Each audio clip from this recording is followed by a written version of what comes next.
오늘은 면접 전형에 대해서 알려주신다고 합니다. 평소에 면접 관련해서도 강의 많이 하셨나요? 뭐 대학이나 뭐 면접은 제가 은행의 채용 절차가 이제 자기소개서다, 서류 전형이다, 뭐 면접이다, 이게 여러 가지가 있지만 예. 제가 항상 이야기하는 게 면접에서 채용 담당자들이, 채용 책임자들이 면접에서 지원자들한테 쏟아붓는 에너지가 가장 큽니다. 예. 그게 이제 오프라인으로 진행되다 보니까 이제 그런 특징이 있는데, 그러다 보니까 면접에 대해서 이제 같이 연구하고 고민하고 했던 이 경험, 이 노하우가 그게 이제 뭐 오늘날 뭐 지금의 저가 만들어진 케이스가 될 것 같고, 예. 평상시에 뭐 학생들 면접에 대해서는 많이 찾아오고 뭐 대학교에도 강의 나가고 뭐 그렇게 하고 있죠.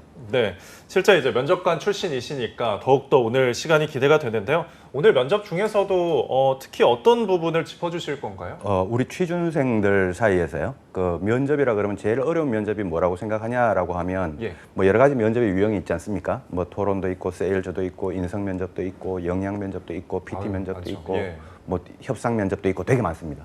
되게 많은데 이 중에 제일 어려운 면접이 뭐라고 생각하냐라고 하면 항상 앞에 1등 아니면 2등을 하는 이 면접이 있습니다. 하나가 인성 면접이고 하나가 이 PT 면접입니다. 그래서 인성 면접을 학생들이, 우리 취준생들이 어려워하고 또 인성 면접이 실제로 좀 중요한 면접이긴 합니다. 네. 그 학생들이 이제 1등과 2등이 엎치락뒤치락 하는데 이 학생들이 어려워하는 면접의 순위로, 그래서 오늘은 그 중에 이제 제일 앞에 나가서 발표하는 게 이게 되게 좀 거북스러운 네. 이런 유형의 면접이 PT 면접이다 보니까 오늘은 PT 면접에 대해서 짧게 간단하게 한번 이야기해 보도록 짧고 하겠습니다. 굵게. 예. 네, 벌써부터 기대가 많이 되는데 사실 저는 PT 면접이라고 하면은 좀 발표 이런 생각이 먼저 들거든요. 그래서 PT 면접을 아마 좀 기업별 또 업종별로 워낙 다양하게 진행을 하니까 학생들이 더 어려워하지 않나 하는 생각이 드는데, 오늘 그러면 저희가 좀 PT 면접은 어떻게 시작이 됐는지부터 좀 알아볼까요? 예. 우리나라에 PT 면접이 도입됐던 그 자체가 오래되지 않았습니다. 그 과거에 이제 은행권, 제가 몸담았던 은행권 같은 경우에는 1899년도에 지금 우리은행의 전신, 네. 대한천일은행이라고 하는 게 만들어졌고요. 삼성, 지금 우리 삼성그룹은 1938년도입니다. 그때 고 이병철 회장, 초대 그 이병철 회장이 삼성 상회를 스타트하면서 시작이 됐는데, 예. 1899년도를 한번 상상을 해보면 그때는 우리 그 대한천일은행에 지원하는 지원자가 한복 입고 이렇게 면접 보러 갔을 거예요. 그럼 그 상태에서 은행장이다 또는 그 은행 직원이 면접을 본다 그러면 PT 면접 시키고 이런 걸 안 했단 말이죠. 예. 그때는 무조건 인성 면접 하나밖에 없었습니다. 네. 네. 그러니까 면접관과 지원자가 질문을 주고받는 예. 이 면접밖에 없었는데, 이게 우리나라에 이게 언제 도입됐냐면은 IMF가 끝나고 난 다음에 2000년 초반부터 우리나라에 PT 면접, 토론 면접, 세일즈 면접 이게 이제 도입되기 시작을 했습니다. 그래서 이게 뭐 굳이 역사로 따지면 한 20년밖에 안 되고, 네. 그래서 그러다 보니까 그 이전에 취업했던 분, 저도 마찬가지입니다. 저도 이제 그 IMF 이전에 취업을 했기 때문에요. 예. 저도 인성 면접만 보고 취업을 했습니다. 근데 2000년대 이후에 들어오는 우리 취준생들은 이 여러 가지 면접 형태를 소화시키고 좀 스트레스 받으면서 이제 취업을 하고 있죠. 네. 좀 안타까운 현실입니다. 이 PT 면접의 역사 들어보니까 굉장히 좀 흥미로운데요. 그럼 이런 PT 면접을 비롯한 다양한 형태의 면접이 있잖아요. 이런 형태가 왜 등장하게 됐을까요? 그렇죠. 그전에는 인성 면접만 보고 이제 그 채용을 했단 말이죠. 예. 그럼 그때는 뭐 면접관들이 지원자를 잘못 평가했냐, 뭐 좀 부족하게 평가했냐라고 하면 꼭 그렇게 이야기할 수만은 또 없단 말이죠. 그래서 이제 그럼에도 불구하고 이제 인성 면접만 있다가 다양한 면접 형태를 이제 도입하게 된 게 지원자의 좀 다른 측면을 한번 봐보자. 지원자의 인성 면접에만 볼 수 있는 그 역량 이외에 예. 지원자의 좀 다른 역량을 한번 더 깊이 있게 봐보자라고 하는 측면에서 이 여러 가지 면접 형태가 도입됐고, 그 중에 하나가 이제 PT 면접인데, 이게 우리 취준생들한테 이제 자꾸 어렵게 다가간다는 거죠. 네, 그렇죠. 쌤이 지금 지원자들의 다양한 좀 면을 보기 위해서 도입을 했다라고 말해주셨는데, 그럼 어떤 면을 보기 위한 걸까요? PT 면접 말씀이시죠? 네. 예. PT 면접 그러면 우리가 우리 학생들이 또는 취준생들이 발표하는 거에 대해서 발표라는 이 두 글자를 상당히 그 앞에 붙입니다. 네. 이 발표라고 하는 건데, 이 발표력을 보는 거다라고 해서 PT 면접을 보기 위해서 스피치 학원을 다니시는 분들도 있고요. 또 웅변 학원이나 뭐 이런 쪽을 뭐 놓고 하는 이런 취준생도 있는데, 그거하고는 좀 다릅니다. 기업에서 오는 PT 면접은. 예. 그래서 물론 스피치 학원이나 이런 데 다니면 발표를 하는 능력, 역량 자체, 스킬 자체는 나아질 수 있습니다. 그러나 기업의 인사 담당자 또는 면접관이 학생들한테 이제 바라는 거는 발표를 하는 그 능력, 스킬을 보기 위해서 뽑는 게 아니고 네. 저 직원이 이제 앞으로 우리 그 아나운서 두 분께서도 마찬가지지만은 이렇게 사회생활을 하고 직장생활을 하면 대인 관계나 뭐 여러 가지 이 관계라는 게 많이 형성이 된단 말이죠. 네. 그쵸. 이렇게 외부인과도 관계가 형성되고 내부인과도 관계가 형성이 되고 근데 이 외부인, 내부인과 관계가 형성되는 속에서 저 사람이 말하려고 하는 그 내용을 어떻게 상대방에게 잘 전달을 할 수 있냐라고 하는 요게 포인트인데 네. 이 전달을 하는 거에는 스킬이 좋다고 전달이 잘 되는 것도 있고 네. 스킬이 안 좋아도 전달이 잘 될 수도 있습니다. 그래서 스킬만의 문제가 아니고 스킬은 그냥 이 전달을 하는 거를 살짝 도와주는 보조 수단에 불과하지 네. 이 스킬 자체가 어떤 그 전달을 하는 이 역량의 핵심이 아니기 때문에 면접관들은 이 전달하는 이 역량, 그 다른 사람과 소통하는 역량 또는 전달을 하는 역량, 자기의 말하려고 하는 말을 표현하고 전달하는 요 역량이 PT 면접의 핵심이다라고 이야기를 할 수 있습니다. 예. 사실 PT 면접도 다양한 형태가 있을 거 네, 아니에요? 예. 그 주요 형태에 대해서 잠깐 얘기해 주시죠. 그렇죠. PT는 지금 우리 취준생들 입장에서 A 기업에 지원하려고 그러면 A 기업은 면접을 어떻게 본다. PT 면접을 보는데 PT 면접을 뭐 이런 방식으로 본다. 예. 또 B 기업을 지원하면 또 저런 방식으로 본다. 이 형태가 아주 여러 가지입니다. 예를 들어서 어떤 그 기업은 면접관하고 앉아서 대면 상태에서 테이블을 앞두고 이렇게 발표를 하는, 그러니까 PT 면접을 보는 것도 있고요. 네. 어떤 곳은 그냥 화이트보드 같은 곳에다가 판서를 하면서 이렇게 보는 것도 있고 또 다른 지원자들이 같이 쭉 앉아 있는 상태에서 다른 지원자가 보는 상태에서 지원자를 상대로 네. 그러니까 다수의 청중을 상대로 발표를 하는 PT를 하는 이런 면접도 있고 예. 또 면접이 끝나면 면접관이 질문하고 응답하는, 그러니까 PT 발표가 끝나고 바로 퇴장을 하는 게 아니라 면접관과 질의응답 과정이 있는 이런 면접도 있고 네. 그래서 기업마다 이 형태를 해마다 또는 한 2, 3년 주기로 이거를 계속 바꾸면서 좀 다양성을 추구하고 있기 때문에 우리 취준생들은 이렇게 다양한 형태의 면접을 다 연습하고 다 스킬을 쌓는 것보다는 그 원칙, 그러니까 나무를 따지자면 그 뿌리를 잡고 있으면 이게 뭐 뒤에 화이트보드가 있던 뭐 그냥 전지를 가지고 설명을 하건 테이블에 앉아서 이야기를 하건 이 뿌리를 잡고 있으면 이거는 흔들리지 않는데 이 가지를 잡고 있으면 면접에서 가지를 잡고 있으면 이 기업은 어떤 방식이냐 저 기업은 어떤 방식이냐 이거에 따라서 계속 혼란스럽습니다. 취준생들이.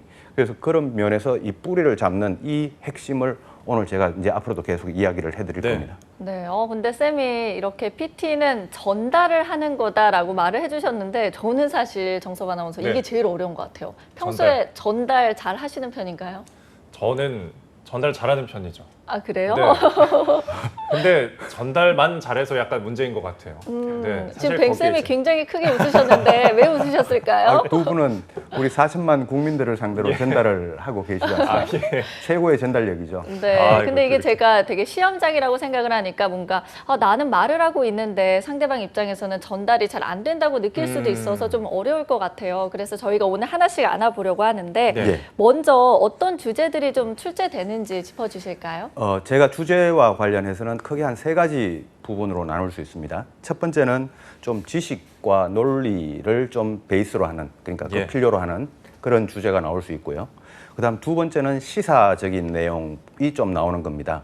시사적인 내용. 근데 예를 들면은 뭐 지금 뭐 분양가 상한제다, 뭐 임대차 3법이다, 뭐 이런 내용들이 시사적인 내용일 수 있겠죠. 이제 이런 시사와 관련된 거. 세 번째는 그냥 난이도 이런 게 아니라 그냥 발표를 한번 해보라. 그냥 뭐든지 좋으니까 발표를 해보라라고 하는 발표 기회를 주는, 그러니까 난이도는 아주 낮은 이런 유형의 면접인데 첫 번째 위쪽으로 올라갈수록 이제 난이도가 높아지겠죠.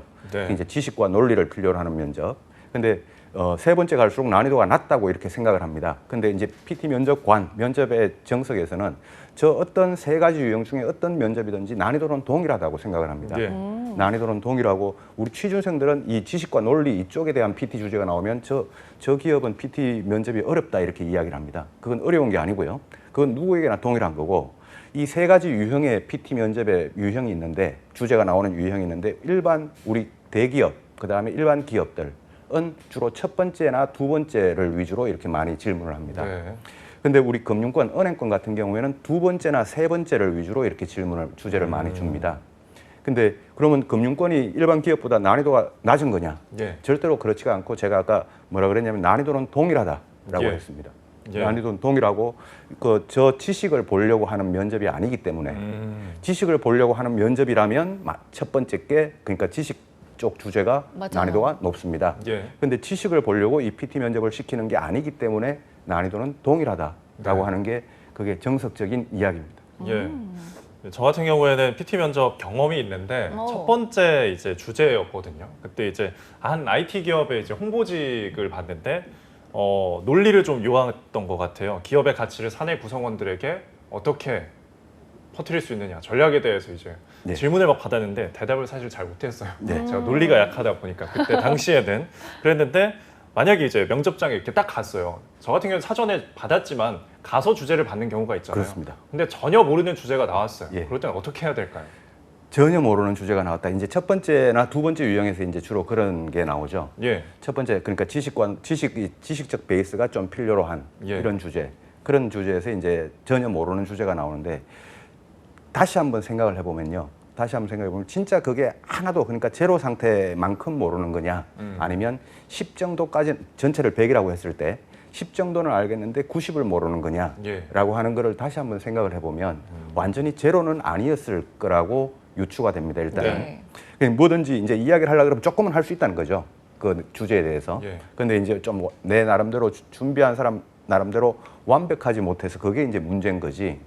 그 어느 정도 뭐 직구레만큼은 이제 그 발표를 할 수 네. 있는데 요만큼은 할 수 있는데 그때는 어떻게 해야 되냐면 일단 아는 것만큼만 가지고 저는 사실 요거밖에 모릅니다. 요거밖에 모르는데 이걸 가지고 제가 생각할 때는 이렇게 돼야 된다고 생각합니다 정도까지는 발표할 수 있다고 보여는집니다. 네. 그 정도까지 하는 게 그게 최선이고요. 예. 그까지 하는 게 최선. 근데 이제 우리 취준생들 입장에서는 만약 그런 주제를 받으면 그 PT 면접이 끝나면 진짜 나 망했구나라고 이렇게 생각을 할 수밖에 없단 말이죠. 맞아요. 네. 근데 그럼에도 불구하고 요만큼밖에 발표를 못했는데 붙을 사람은 또 붙습니다. 아무리 시간을 다 채우고 내용이 충실해도 떨어질 사람은 또 떨어집니다. 예. 그게 면접의 세계이기 이야. 때문에. 아니 쌤 제가 지금 궁금해지는 게 쌤이 잘 모르면은 제가 사실 이 분야를 잘 모릅니다라고 말을 하라고 하셨잖아요. 근데 늘 궁금했던 게 이걸 정말 내가 모르는 걸 말을 해도 되나가 좀 걱정이었거든요. 당연히 됩니다. 당연히 돼요. 예. 어. 당연히 되고요. 그 모든 것을 알고 있는 사람이 우리나라에 또는 전 세계에 얼마나 네. 있겠습니까? 그 모든 것을 뭐 우리 두 분도 마찬가지고 저도 마찬가지고요. 어떤 주제가 저에게 주어지면 당연히 저도 모르는 게 있고 네. 아는 게 있고 그렇겠죠. 근데 모르는 주제가 나왔다고 해서 내가 모른다라고 이야기하는 거 이거는 되게 솔직한 겁니다. 예. 근데 모르는 거를 아는 척 하는 게 이게 솔직하지 않은 거죠. 모르는 걸 억지로 아는 척 하지 마시고요. 예. 모르는 거는 솔직하게 모릅니다. 근데 아는 데까지는 요까지는 제가 확실합니다. 예. 근데 나머지는 제가 정확히 잘 모르겠습니다. 시간이 지금 발표 시간이 뭐 한 3분 남았는데 제가 농담으로 이런 이야기도 합니다. 나머지 3분 동안은 제가 노래 한 곡 하고 나가겠습니다. 하면은 붙을 사람 붙습니다. 잘 불러야 되지 않을까요? 그것도 못 불러도 되죠. 잘 부르면 가수를 하겠죠. 어떤 네. 태도를 보려고 한다는 느낌이 많이 그렇죠. 들어요, 그렇습니다. 쌤. 주로 이제 두 번째, 세 번째 유형이 네. 그러니까 아까 우리 주제 유형에서 두 번째, 세 번째는 그 사람 자체에 좀 관점이 있다면 예. 첫 번째 그러니까 지식과 논리를 필요로 하는 이런 주제에는 사람 자체에 대한 관점도 있지만 그리고 그 사람의 지식적인 베이스도 플러스 알파의 점수를 주는데 절대로 지식과 논리에 대해서 플러스 알파지 이게 주된 점수 포인트가 아닙니다. 예. 사람 자체가 중요한 포인트입니다. 첫 번째 유형에서도요. 예. 네, 쌤이 굉장히 중요한 얘기 짚어주신 것 같은데 저희가 또 하나 궁금한 게 그럼 뭔가 발표에 대한 울렁증이 계신 분들도 있는데 이렇게 뭔가 말하기 전에 겁부터 먹으면 어떻게 해야 될까요? 그런 분 진짜 많습니다. 네. 그 발표 울렁증이라고 하는 그 무대 공포증이라고도 이야기를 하고요. 우리가 자소서를 읽다 보면 장단점을 적어라 뭐 이런 이야기를 하거나 네. 아니면 면접에서도 장단점을 한 가지씩 이야기해보라 그러면 우리 학생들이 저는 무대 공포증이 있다, 발표 뭐 울렁증이 있다 이런 이야기를 하는 분들이 상당히 많습니다. 네. 이런 분들은 이거는 그냥 뭐 약이 따로 있는 게 아니라 약이 따로 있으면 그거는 참 좋은데 우리 연습으로밖에 훈련으로밖에 이걸 극복할 수 없기 때문에 예. 제가 그 학생들한테 이야기하는 거는 그런 크게 두 가지 방식입니다. 첫 번째는 발표 기회, 어딘가 누군가 앞에서 나가서 내가 이야기할 수 있는 기회를 많이 가져보라. 라고 하는 요 기회를 좀 가지려고 스스로 노력을 해야 됩니다. 네. 노력하지 않으면 절대로 나아지지 않습니다. 첫 번째는 요거고요. 예. 두 번째는 좀 생소한 기회에서 연장자들이 모여 있는 기회가 있다면 연장자들과 모여 있는 기회가 있다면 뭐 선배도 좋고 뭐 좀 큰 선배, 대선배도 좋고 네. 또 뭐 부모님 친구분들도 좋고 그런 데서 이야기해 볼 수 있는 기회를 좀 가져보라. 예. 이런 기회를 가져보면 그래도 발표 울렁증이라고 하는 게 완전히 해소가 된다라고는 못하겠지만 네. 지금 현재보다는 무조건 나아집니다. 그쵸. 나아지고 이 나아지는 거를 근데 우리 취준생분들은 발표 울렁증에 대해서 나 발표 울렁증 때문에 포기를 하는 그리고 마지막에 면접을 앞두고 어떤 뭐 저 같은 취업 컨설턴트나 이런 분들을 찾아오는 보면 좀 평상시에 조금만 노력을 했더라면 예. 이런데 저를 안 찾아오고 충분히 더 나은 면접을 볼 수 있을 텐데 네. 평상시에 조금 게을리했던 탓에 예. 이 마지막에 그냥 이 좀 그 심한 주사를 한 방 맞아야 되는 이런 케이스가 이제 생기는 거죠. 네. 결국에는 첫째도 둘째도 노력이라고 예. 생각할 수 있겠네요. 사실 저희도 지금은 이렇게 뭐 잘 전달을 하고 있지만 네. 여기까지 오는데 굉장한 노력이 필요했거든요. 저도 맞습니다. 카메라 앞에서는 굉장히 말을 못 하다가 우리 서연 아나운서 같은 경우에는 뭐 방송 천재시니까 저는 되게 노력한 것 같은데 그렇습니다. 네. 이렇게 연습 또 연습해 보시고 주변 어른들과 대화하는 것도 중요할 것 같습니다. 근데 강사님 이게 지금 PT 면접이 보편화되어 있어서 일반적으로 생각하는데 처음 도입됐을 때는 논란이 좀 많았다고 해요. 예, 그 PT 면접에 대한 논란이 그때 당시 PT 면접이 우리나라에 도입될 때 제가 이 PT 면접을 도입하는 그 의사 결정을 하는 그 파트에 있었습니다. 아, 예. 그러니까 인사 파트예요. 그래서 결국 이제 도입이 됐죠. 근데 지금은 제가 항상 그렇게 생각을 합니다. 제 스스로 우리 학생들한테는 잘 못하지만 오늘 방송을 타서 제가 솔직히 고백을 하면 예. 그때 제가 도입을 하지 않았어야 되는데 그때 네. 도입을 하지 않았어야 되는데 그때 도입을 하는 바람에 지금 여러분들이 지금 아이고. 이런 그 고생을 하고 있다는 생각에 예. 저는 항상 그 책임감으로 지금도 제 자리를 지키고 있습니다. 아, 예. 그래서 만약 그때 도입되지 않았더라도 사실 그 다음에라도 도입이 됐을 거예요. 그거는 어떤 제 혼자의 힘이 아니라 어떤 추세에 의한 거지. 제가 아무리 도입하지 말자고 해서 도입이 안 됐을 것 같지는 않습니다. 네. 그럼에도 불구하고 이제 논란이라고 하는 거는요. 아까 우리 계속 이야기를 나눴지만은 이 기저 효과라고 하는 게 있습니다. 어떤 사람은 발표 울렁증이 있는 사람이 있고, 네. 어떤 사람은 발표를 초등학교 때부터 웅변을 하고 항상 발표 기회를 가지고 발표를 잘했던 사람이 있고, 또 어떤 사람은 뭐 공부를 좀 했던 사람이 있고, 어떤 사람은 공부를 하지 않았던 사람이 있고, 예. 이 PT 주제를 주고 발표를 해보라라고 하면 이 기저 효과라고 하는 것 때문에 이 편차가 생깁니다. 과연 그럼 면접관들 입장에서 발표를 평상시부터 잘 했던, 그러니까 발표 준비를 많이 했던 이 사람이 그럼 우리 기업에 맞는 사람이냐라고 하는 거에는 또 퀘스천 마크가 생기는 거죠. 네. 그렇죠. 발표를 조금 평상시에 발표 기회를 못 가졌더라도 이 친구가 우리 기업에 더 맞는 직원이 될 수도 있는데 이 기저 효과를 어떻게 극복할 거냐, 면접관의 입장에서 어떻게 형평성 있게 평가를 할 수 있을 거냐라고 하는 이 논란이었습니다. 그래서 아까 이 논란 때문에 우리 금융권이나 은행권 같은 경우에는 네. 아까 면접 주제의 3가지 유형 중에서 네. 주로 2번째나 3번째 거를 주로 이제 주제를 삼는 게 이 이유이기도 합니다. 예. 그래서 아까 제가 말씀드렸던 것처럼 사람 그 자체를 보려고 하는 거지 발표 역량, 발표 스킬을 보려고 하는 건 아니다라는 게 이게 PT 면접의 핵심이라고 제가 아까 말씀드렸던 그것과 결국 마찬가지 논리겠죠. 네. 예. 뱅쌤의 도입으로 시작된 PT 면접. 지금 여기저기서 우리 취준생 여러분의 네. 탄식 소리가 들리는 것 같은데. 네. 그렇기 때문에 더욱더 이렇게 열심히 팁을 전수해주고 계시죠. 네, 저는 또 이것도 하나 궁금해요. 뭔가 발표를 하다가 내가 지금까지는 잘했는데 갑자기 백지 상태가 될 수도 있잖아요. 네. 이렇게 말문이 막히면 어떡하죠, 쌤? 예. 아마 두 분도 이제 PT 면접을 한 번씩 보셨던 기회가 있었을 텐데 우리 네. 특히 아나운서 같은 경우에는 이 실기 면접이라고 하는 게 있었을 겁니다. 예.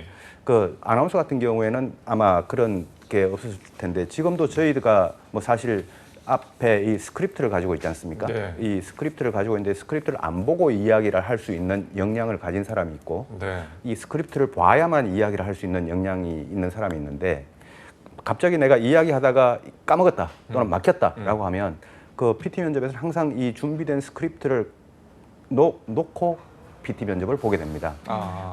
죄송합니다. 잠깐 뭐 잊었습니다. 예. 또는 죄송합니다. 잠깐만 봐도 되겠습니까? 자료를 잠깐만 봐도 되겠습니까? 한마디 하고 자료를 봐도 아무 이상 없습니다.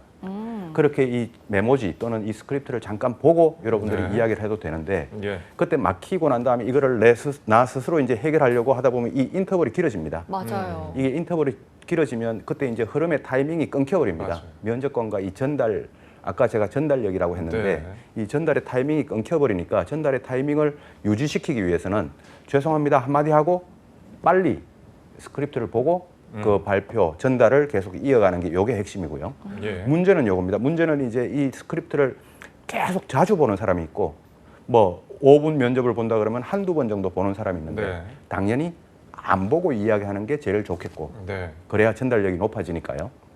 근데 보더라도 한두 번 정도 이걸 좀 미니마이즈, 최소화 시키려는 요 노력은 연습에 의해서 극복이 됩니다. 근데 아예 안 보면 안 된다라고 하는 이런 혹시 루머가 있다면 그건 잘못된 이야기입니다. 네. 그럼 이제 또 PT를 발표를 하면은 보통은 발표 시간이 주어지잖아요. 각 이제 지원자마다 그렇죠. 시간을 못 미치거나 혹은 넘치거나 그럼 어떻게 되나요? 예, 보통 PT 발표가 한 5분 정도 발표하는 게 그냥 평균 표본입니다. 예. 각 기업마다요. 그 한 5분 정도 발표하는데 이제 좀 긴 곳은 뭐 15분 발표하는 것도 있고 뭐 있습니다. 근데 그거는 이제 좀 편차가 있고 평균적으로는 한 5분에서 10분 사이 뭐 요 정도 되는데요. 주어진 시간을 오버하거나 주어진 시간을 미달하게 되면 이거는 평가자, 면접관 입장에서는 그 지원자에게 감점 요인을 줄 수 있습니다. 네. 감점 요인이 될 수 있습니다.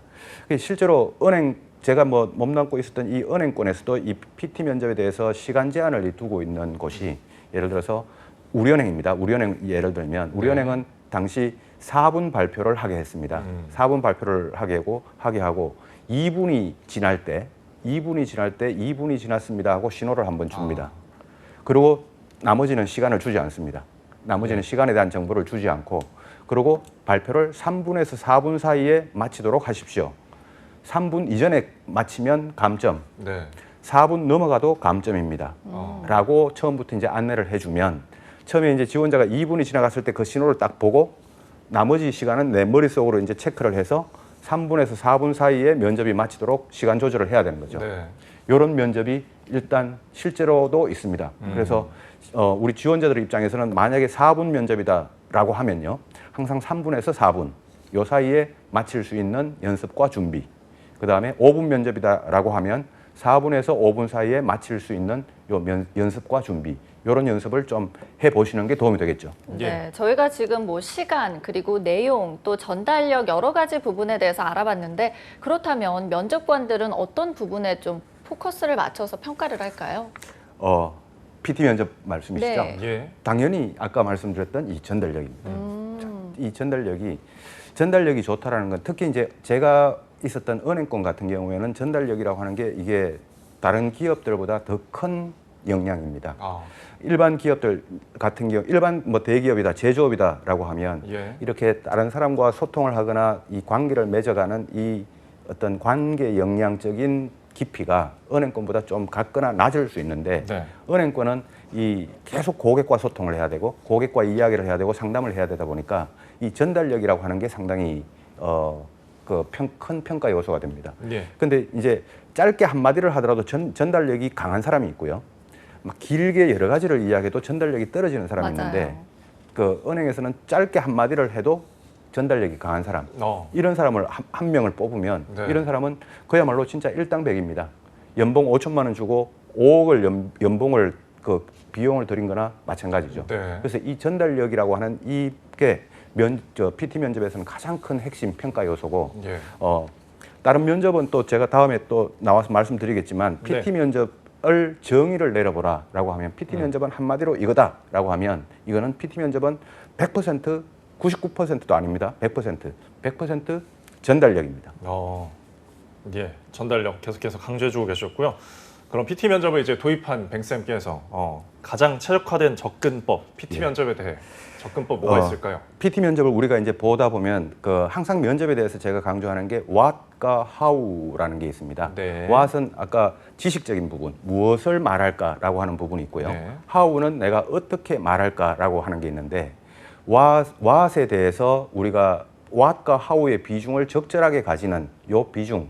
그래서 첫 번째는 what에 대해서도 고민을 해야 되고요. 예. 두 번째는 how에 대해서 고민을 해야 되고 예. 세 번째는 what과 how의 나의 적절한 비중에 대해서 고민을 해야 된다라고 하는 게 이게 이제 핵심인데 네. 네. 모든 면접, 그러니까 PT 면접도 마찬가지입니다. PT 면접 주제가 여러분들한테 나왔다라고 하면 이 PT 면접 주제에 대해서 크게 이 주제에 대해서 지식을 먼저 생각하지 말고 이 면접에 대해서 처음에 what이 있을 거고 how가 있을 거고 이 비중이 있을 거다라고 이거를 먼저 생각을 하시고 네. 이 비중 속에서 내가 how를 어떻게 가져가야 되겠다, what을 어떻게 가져가야 되겠다라고 하는 이 큰 거부터 작은 걸로 내려가는 이 접근법. 작은 것부터 큰 걸로 올라가는 접근법이 아니고요. 미시에서 거시로 가는 게 아니고 거시에서 미시로 가는 네. 이 접근법으로 여러분들이 주제를 받았을 때 요 세 가지에 대해서 고민을 하셔야 됩니다. what은 무엇을 말할까라고 하는 거고 네. how는 어떻게 말할까라고 하는 겁니다. 제가 이렇게 쌤 얘기 쭉 들으니까 이전에 저희 방송할 때 메르비안의 법칙 얘기해 주셨잖아요. 그게 문득 떠오르는데 네. 다시 한번 그 내용도 짚어볼까요? 그렇죠.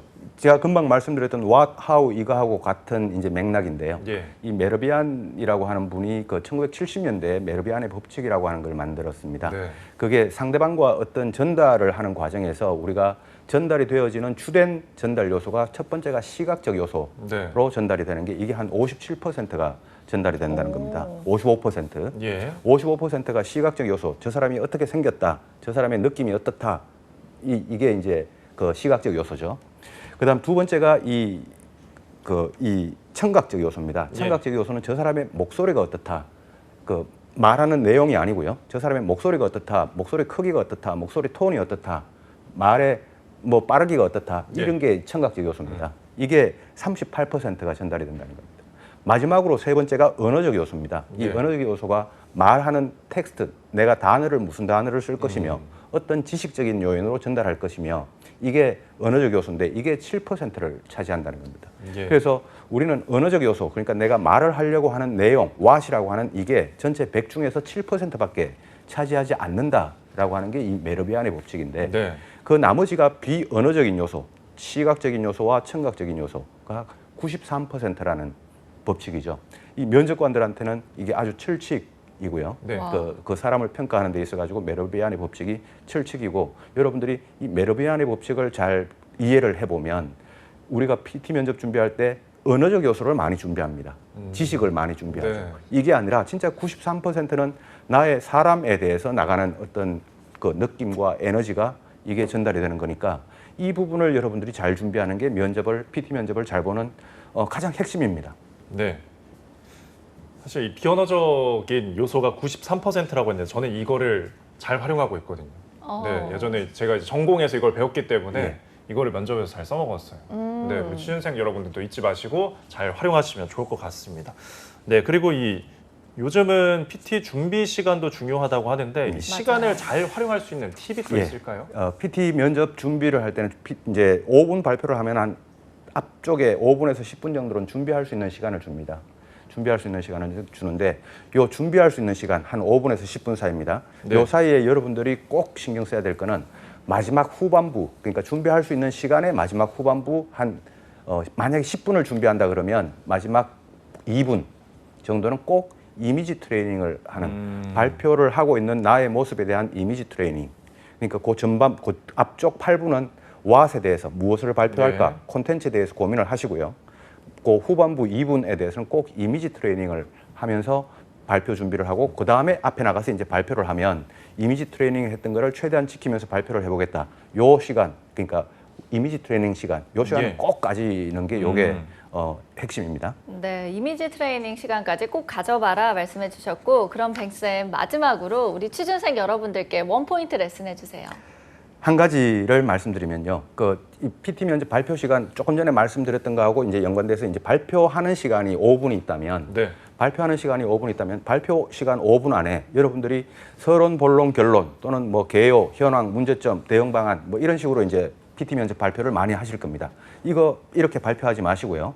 만약에 어떤 주제가 나오면 그 주제에 대한 핵심 주제의 질문 거기에 대해서 5분이라고 하는 발표 시간을 다 쓸 수 있도록.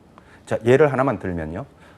우리나라 가계부채의 대응 방안에 대해서 발표하라라고 예. 하면 우리나라 가계부채 현황, 문제점 이런 거 발표하지 마시고 바로 가계부채 대응 방안에 대해서 저는 첫째, 둘째, 셋째 세 가지를 말씀드리겠다. 네. 이런 식으로 5분을 채우는 이런 발표를 여러분들이 할 수 있어야 됩니다.